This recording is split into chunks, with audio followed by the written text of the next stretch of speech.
Eight educational platform के इस YouTube channel में आपका बहुत बहुत स्वागत है।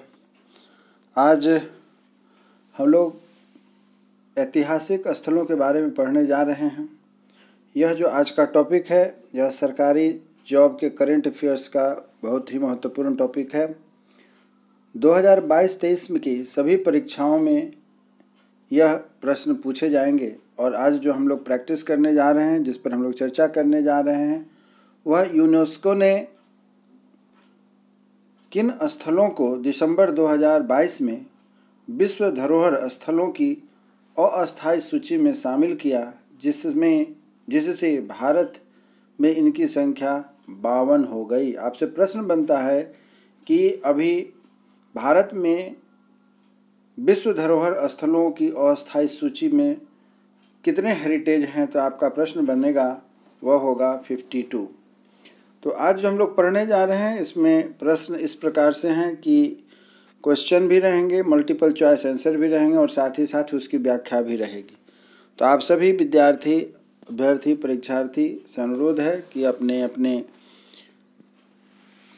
पेन, कलम, पेंसिल वगैरह पेपर लेकर के आप तैयार हो जाएं और जो जो महत्वपूर्ण टॉपिक आपको बताए जा रहे हैं उसे आप तैयार करने के लिए कलम, पेंसिल, कागज़ लेकर के रेडी हो जाएं और उन बिंदुओं को ध्यान से देखेंगे जो कि हमारे इस यूट्यूब चैनल के अलावे और किसी दूसरे चैनल पर आपको नहीं मिल सकता है। और इस वीडियो को आखिरी तक देखें, जो आज के वर्तमान समय में सभी सरकारी जॉब्स के लिए जो करंट अफेयर्स पूछे जाएंगे उन सबों के लिए बहुत ही महत्वपूर्ण टॉपिक है। तो चलिए बिना समय बिताए अब आगे बढ़ते हैं। आप वीडियो को आखिरी तक देखें। यह जो वीडियो है आपके लिए बहुत ही उपयोगी सिद्ध होगा। जब आप इसे देखेंगे, समझेंगे, तो आप समझ में आएगा कि यह कितना उपयोगी है और कैसे उपयोगी है। चलिए आगे बढ़ते हैं। तो आज हम लोग चर्चा करने जा रहे हैं ऐतिहासिक स्थल के बारे में। यूनेस्को ने किन स्थलों को दिसंबर 2022 में विश्व धरोहर स्थलों की अस्थायी सूची में शामिल किया, जिससे भारत में इनकी संख्या आज कितनी हो गई? 12। आपसे प्रश्न पूछा जाता है कि वह जो 52 हो गई वह कौन सी हैं, तो उस पर हम लोग आगे चर्चा करते हैं। नंबर ए, वडनगर शहर और मेड्रो का सूर्य मंदिर। नंबर 2,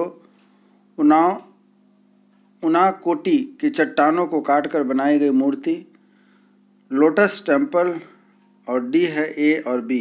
इसका उत्तर है ए और बी, अर्थात वह कौन से हैं जिस पर हम लोग चर्चा कर रहे हैं? वह है गुजरात, वडनगर शहर और मोढेरा का सूर्य मंदिर।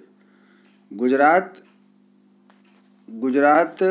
का वडनगर शहर और मेढोरा का सूर्य मंदिर। त्रिपुरा के उनाकोटी की चट्टानों को काटकर बनाई गई मूर्तियाँ।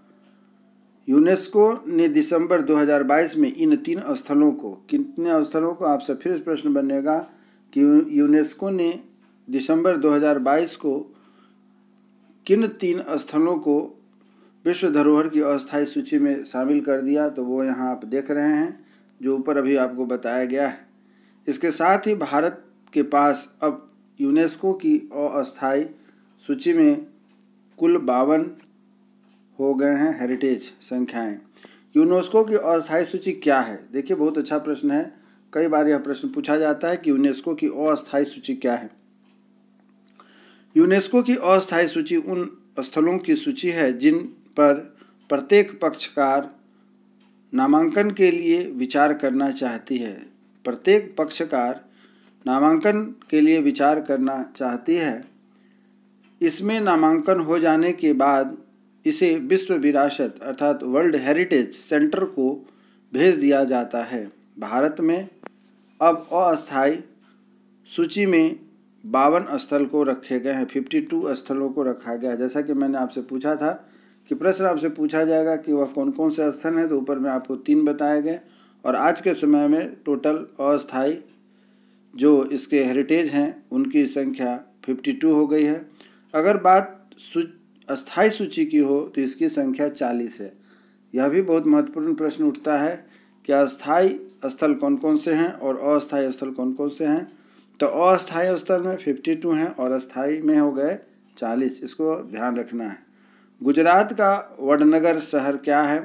तो वडनगर गुजरात के मेहसाणा जिले की एक नगर पालिका है। यह एक ऐतिहासिक शहर है। इनका इतिहास लगभग 8वीं शताब्दी ईसा पूर्व तक फैला हुआ है। शहर अभी भी बड़ी संख्या में ऐतिहासिक इमारतों को बरकरार रखे हुए हैं और ये मुख्य रूप से धार्मिक और आवासीय प्रकृति की है। तो इस प्रकार से गुजरात का वडनगर शहर के बारे में हम लोगों ने जाना कि यह कहाँ है, गुजरात में स्थित है और इससे रिलेटेड कितने प्रश्न बने सो आपने देखा। अब इसी प्रकार दूसरा जो है वह है मोढेरा का सूर्य मंदिर। यह मोढेरा का सूर्य मंदिर क्या है, इस पर आइए कुछ फोकस डालते हैं। मोढेरा का सूर्य मंदिर मेहसाणा जिले के बेचराजी तालुका में रूपन नदी की एक सहायक नदी पुष्पावती के किनारे अवस्थित है। यह पूर्वमुखी मंदिर चमकीले पीले बालू पत्थरों से बना हुआ है। यह चालुक्य वंश के भीम प्रथम के शासनकाल के दौरान 1026 ईसा पूर्व के बाद बनाया गया था। खास बात है कि प्रतिवर्ष विषुव अर्थात यूकिनॉक्सेस के समय सूर्य की किरणें सीधे इस मंदिर के केंद्र अर्थात गर्भ भाग पर पड़ती है। और विषुव किसे कहते हैं, यह भी महत्वपूर्ण प्रश्न है। विषुव किसे कहते हैं? विषुव वह समय या तिथि प्रत्येक वर्ष में 2 बार आती है और जिस पर सूर्य आकाशीय भूमध्य रेखा को पार करता है। जब दिन और रात लगभग समान लंबाई के होते हैं उसे ही हम लोग विषुव कहते हैं। लगभग 22 सितंबर और 20 मार्च को, ध्यान से सुनिएगा, यह भी प्रश्न हमेशा पूछा जाता है कि दिन रात कब बराबर होती है। तो उस समय दिन रात की लंबाई बराबर होती है, समान होती है, वह है 22 सितंबर और 20 मार्च। उनाकोटी के पत्थरों को काट कर बनाई गई मूर्तियाँ। उनाकोटी की पत्थरों को काट कर बनाई गई मूर्तियाँ यह एक शैव तीर्थ स्थल है जो कि 7वीं और 9वीं शताब्दी के बीच की बनी हुई है। चलिए इसी प्रकार आगे बढ़ते हैं कि उनाकोटी का अर्थ है 1 करोड़ से 1 कम। ध्यान रखिएगा, बहुत महत्वपूर्ण बात है। उनाकोटी का अर्थ क्या होता है? 1 करोड़ से 1 कम होता है कि इतनी संख्या में चट्टानों को काटकर बनाई गई नक्काशी यहाँ उपलब्ध है उनाकोटी में। हिंदू पौराणिक कथाओं के अनुसार यह भगवान शिव 1 करोड़ देवी देवताओं के साथ काशी जा रहे थे तो उन्होंने इस स्थान पर रात्रि निवास किया था। उन्होंने सभी देवी देवताओं को सूर्योदय से पहले जागने और काशी के लिए प्रस्थान करने को कहा। ऐसा कहा जाता है कि विष्णु सुबह शिव के अलावे कोई और नहीं उठा, अतः भगवान शिव दूसरों को पत्थर की मूर्ति बनने का श्राप देते हुए स्वयं काशी के लिए निकल पड़े। अशोकाष्टमी मेला के नाम से प्रसिद्ध यह भव्य मेला प्रतिवर्ष 1 अप्रैल के महीने में आयोजित किया जाता है, जिसमें हजारों तीर्थयात्री यहाँ आते हैं। फिर आगे बढ़ते हैं कि यूनेस्को की अस्थायी वर्ल्ड हेरिटेज साइट जो 52 है वह कौन कौन सी है, यहाँ पर हम लोगों को पढ़ना है, देखना है कौन कौन सी बातें यहाँ पर आती है, जिसके वजह से आज इसकी अस्थायी संख्या 50 हो गई है, जो कि 52 हो गई है, जो कि भारत में अवस्थित है। चलिए ध्यान से देखते हैं। नंबर 1 में है कि मंदिर मोढेरा और इसके आसपास के स्मारक। नंबर 2 में है उनाकोटी रेंज, उनाकोटी जिले की रॉक कट मूर्तियाँ और राहतें। नंबर 3 में है वडनगर, एक बहुस्तरीय ऐतिहासिक शहर गुजरात। 4 में है कि भारत के कोंकण क्षेत्र की जोग्लिक फस। 5 में है जिंग किंग जरी, जिसे कि living root bridge culture landscapes के नाम से भी जाना जाता है। 6 है श्री वीरभद्र मंदिर और अखंड बैल नंदी लेपाक्षी विजयनगर मूर्ति कला और चित्रकारी कला परंपरा। 7 नंबर में है कि वाराणसी के ऐतिहासिक शहर का प्रतिष्ठित रिवर फ्रंट।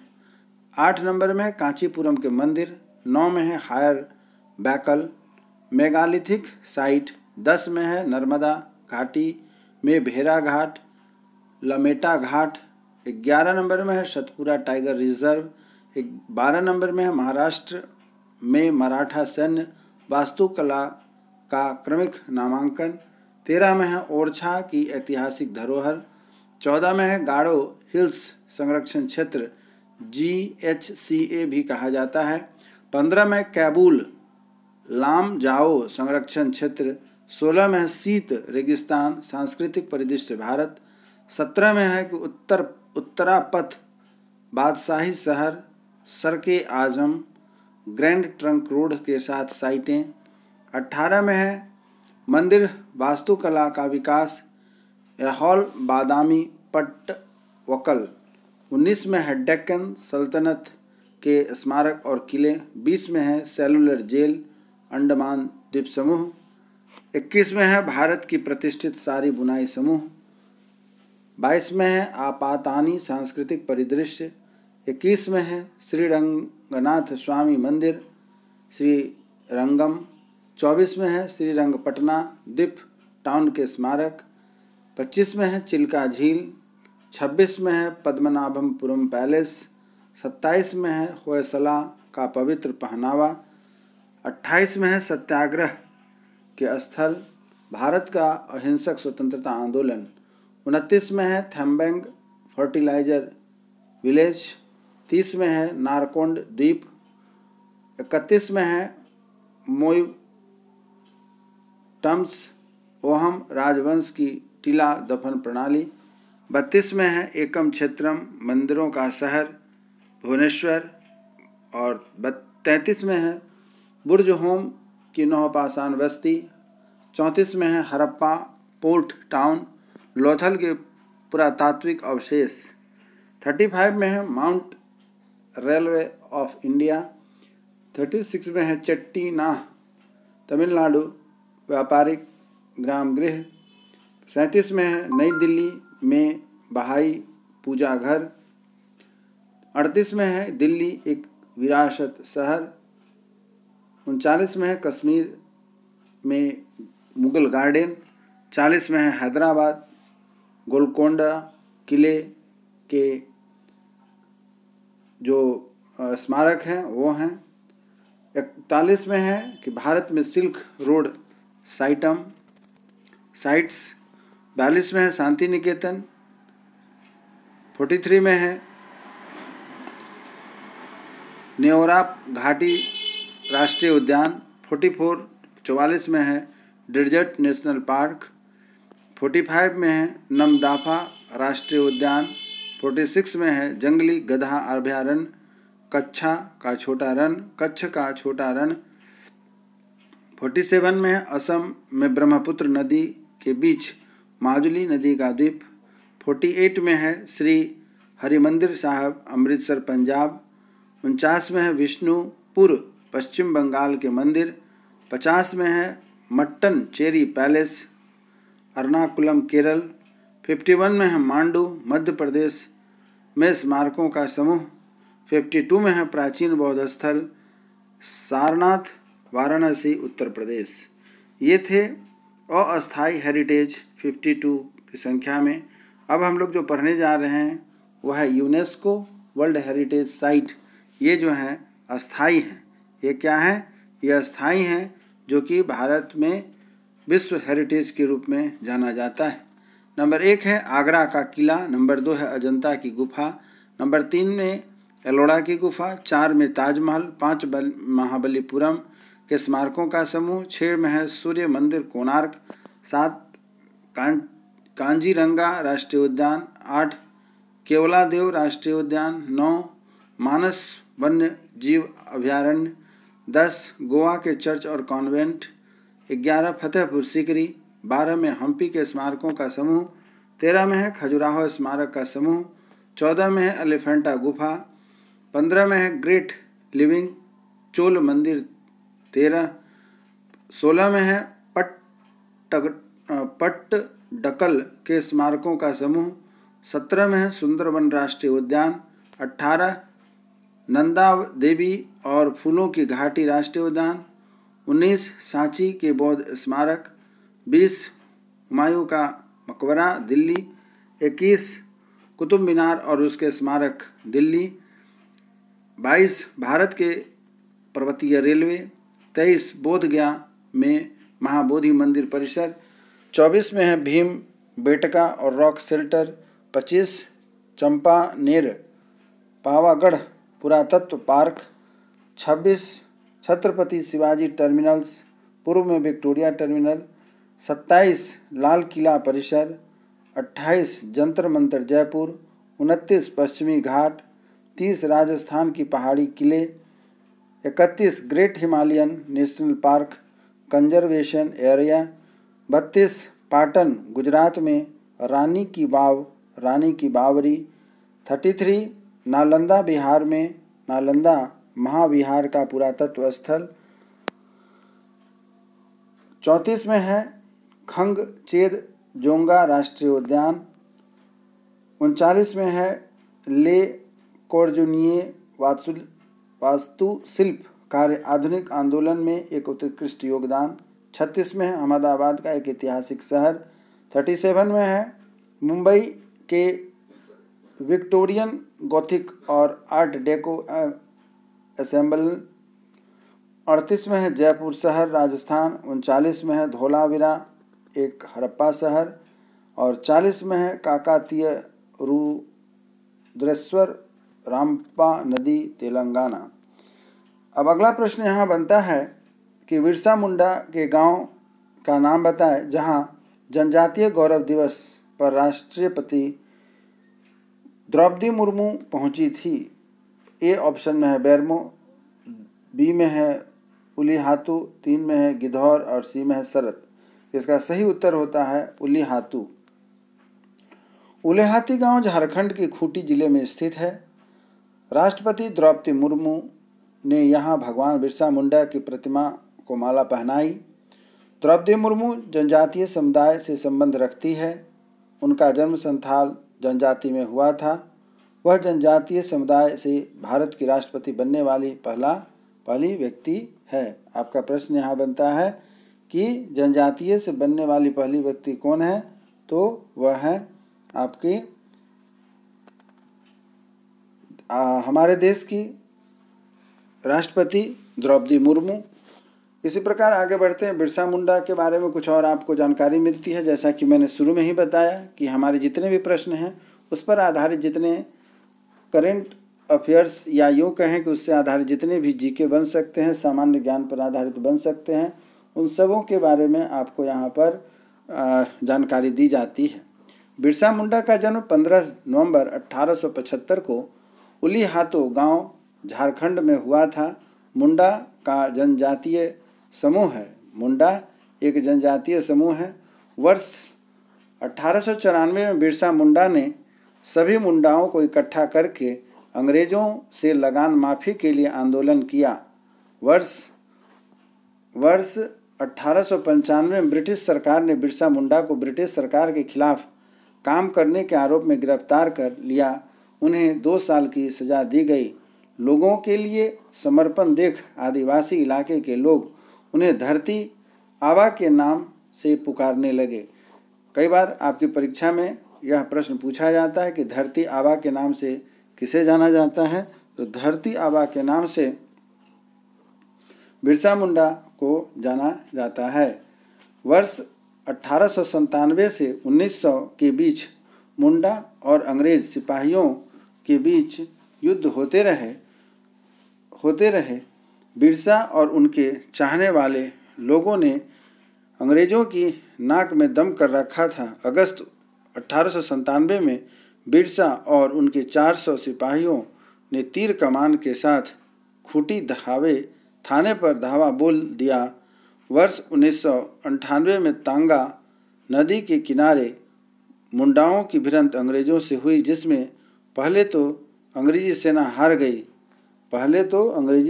हार गई, लेकिन बाद में उस इलाके के बहुत से आदिवासी नेताओं को गिरफ्तारियां हुई। जनवरी 1900 डोंबरी पहाड़ पर एक और संघर्ष हुआ था, जिसमें बहुत सी औरतें व बच्चे मारे गए थे। बिरसा मुंडा को भी 3 फरवरी 1900 को जमकोपाई जंगल में अंग्रेजों ने गिरफ्तार कर लिया। बिरसा मुंडा की 9 जून 1900 को अंग्रेजों की कैद में मृत्यु हो गई। आज भी बिहार, उड़ीसा, झारखंड, छत्तीसगढ़ और पश्चिम बंगाल के आदिवासी इलाकों में बिरसा मुंडा को भगवान की तरह पूजा जाता है। अब अगला प्रश्न है, स्टैचू ऑफ प्रॉस्पेरिटी अर्थात समृद्धि की मूर्ति के नाम से किसकी मूर्ति के अनावरण पीएम मोदी नरेंद्र मोदी ने किया है? तो हम लोग इस पर देखते हैं कि यह प्रश्न क्या है।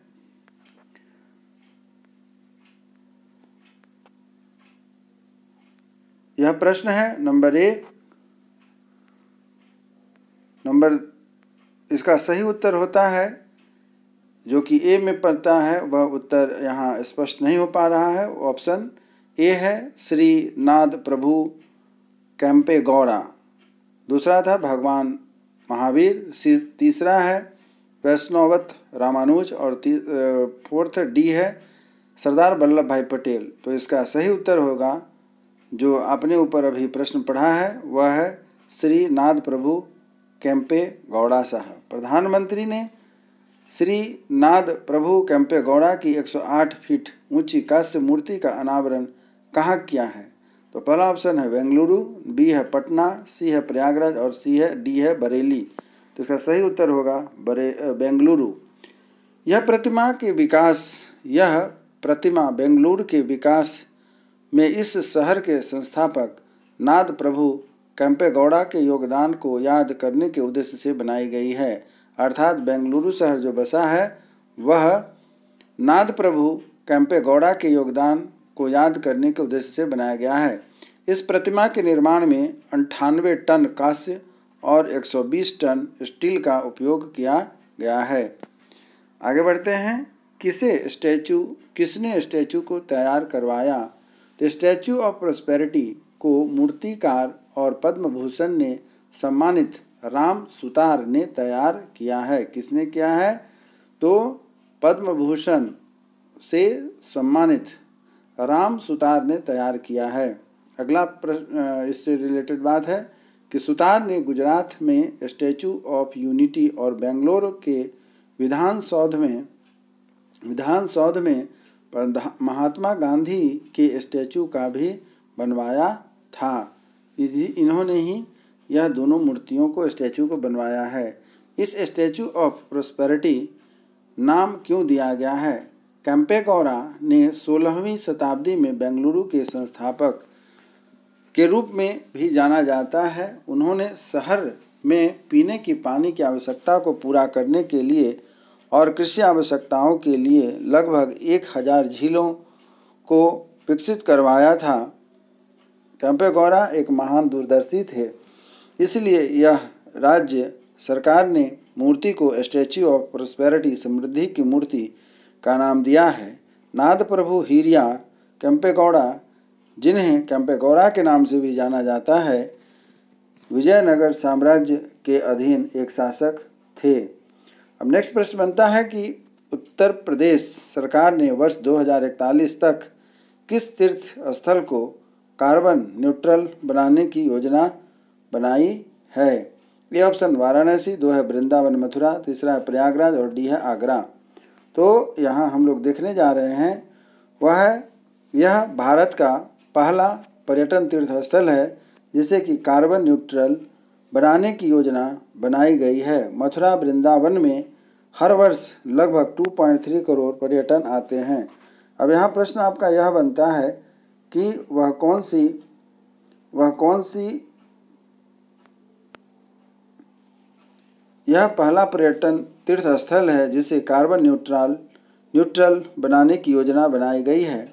मथुरा वन में हर साल लगभग 2.3 करोड़ पर्यटक भारत आते हैं। सरकार के अनुसार पर्यटकों की संख्या वर्ष 2041 तक लगभग 6 करोड़ हो सकती है।